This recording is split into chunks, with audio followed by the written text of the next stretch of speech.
Stăpâne, Doamne, Dumnezeul nostru, izvorul vieții și dătătorul luminii celei neînserate, Cel ce ne-ai purtat pe noi prin vremea postului cu mila Ta și ne-ai întărit în nevoință, iar acum ne-ai adus la slăvita și purtătoarea de biruință zi a învierii Tale. Îți mulțumim cu inimă smerită și cu suflet plin de bucurie. Tu, Doamne, care ai rânduit pocăința spre curățirea noastră și ai lucrat întru noi înnoirea sufletelor și a trupurilor, care ai risipit întunericul păcatului și ai zdrobit puterea vrăjmașului, primește și astăzi rugăciunea noastră de laudă și mulțumire.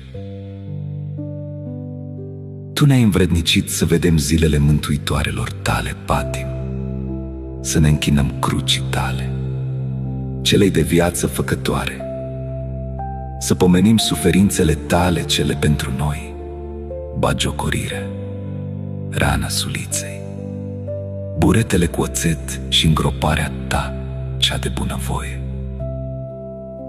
Dar mai ales ne-ai învrednicit să prăznuim cu inimă curată și cu duh înnoit slăvita Ta înviere din morți. Primește și astăzi, Doamne, cântarea noastră de laudă și mulțumire pe care Ți-o aducem, nu după vrednicia faptelor noastre, ci din adâncul inimilor smerite și recunoscătoare. Primește suspinul nostru ca pe o rugăciune curată, lacrima ca pe o jertfă bine plăcută și glasul nostru slab ca pe o mărturisire a iubirii către Tine. Învrednicește-ne să Te slăvim nu doar cu buzele, ci și cu viața noastră, ca fiecare gând, cuvânt și faptă să devină o rugăciune vie, înălțată către slava Ta cea veșnică. Și, primind această laudă a noastră, revarsă peste noi harul Tău cel bogat, întărește-ne în credință, sporește-ne dragostea și fă din inimile noastre locaș al păcii și al prezenței Tale dumnezeiești.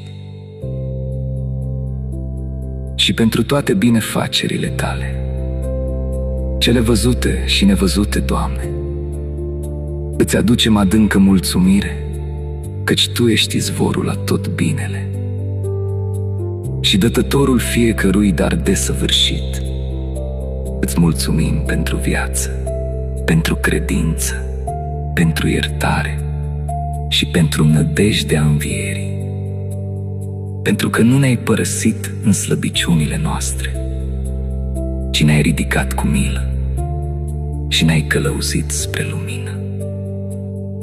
Primește, Doamne, această mulțumire smerită și învață-ne să fim recunoscători în toate împrejurările, să vedem purtarea Ta de grijă în fiecare clipă și să Te răsplătim nu doar prin cuvinte, ci printr-o viață trăită în ascultare, iubire și adevăr. În această a doua zi luminată a Paștelui, încă plin de harul și strălucirea praznicului, Te slăvim pe Tine, Hristoase, Cel ce ai sfărmat porțile iadului și ai ridicat pe Adam împreună cu tot neamul omenesc, dăruindu-ne nădejdea vieții celei veșnice. Doamne, Cel ce ai fost întâmpinat odinioară cu ramuri și cântări, iar acum ești slăvit de îngeri și de oameni pentru biruința Ta asupra morții, învrednicește-ne și pe noi să petrecem aceste zile sfinte, nu doar cu bucurie trecătoare, ci cu inimă curată, cu credință statornică și cu dragoste nefățarnică. Întărește-ne, Doamne, în lumina învierii Tale, ca să umblăm într-înnoirea vieții, să lepădăm faptele întunericului și să îmbrăcăm haina luminii. Curăță gândurile noastre, sfințește cuvintele noastre și îndreaptă pașii noștri pe calea poruncilor Tale.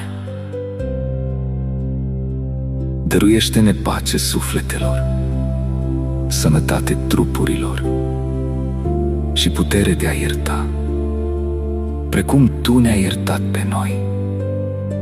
Umple inimile noastre de bucuria cea adevărată, care nu se stinge, și de dragostea care biruiește toată frica și întristarea.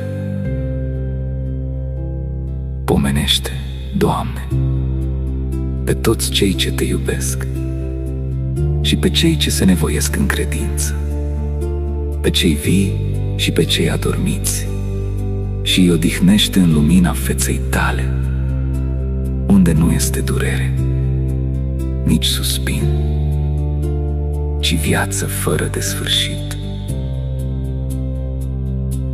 Și ne învrednicește pe noi ca, luminându-ne de harul acestei sfinte perioade, să păstrăm în inimile noastre darul învierii și să-L mărturisim în toată viața noastră, prin fapte bune și prin credință lucrătoare.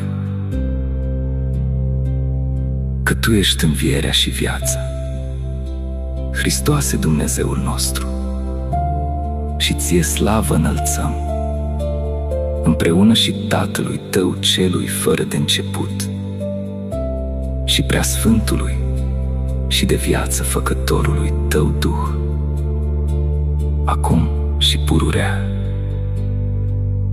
și în vecii vecilor. Amin. Iubiți credincioși, în această zi binecuvântată a celei de-a doua zi a învierii Domnului, să nu lăsăm ca bucuria aceasta sfântă să treacă doar ca un moment, ci să o păstrăm vie în inimile noastre. Hristos a biruit moartea pentru noi, iar această biruință este și nădejdea noastră, este puterea noastră în fiecare zi. Să ne întoarcem către Dumnezeu cu inimă curată, cu credință statornică și cu dragoste sinceră. Să iertăm ca să fim iertați, să iubim ca să fim iubiți, să fim mai buni pentru ca și alții să fie mai buni, pentru că aceasta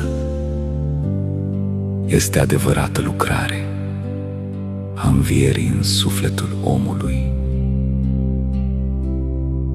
Nu uitați, Dumnezeu este aproape de fiecare dintre noi, ascultă fiecare rugăciune și vede fiecare lacrimă. Rămâneți în lumină, rămâneți în credință și nu încetați să vă rugați.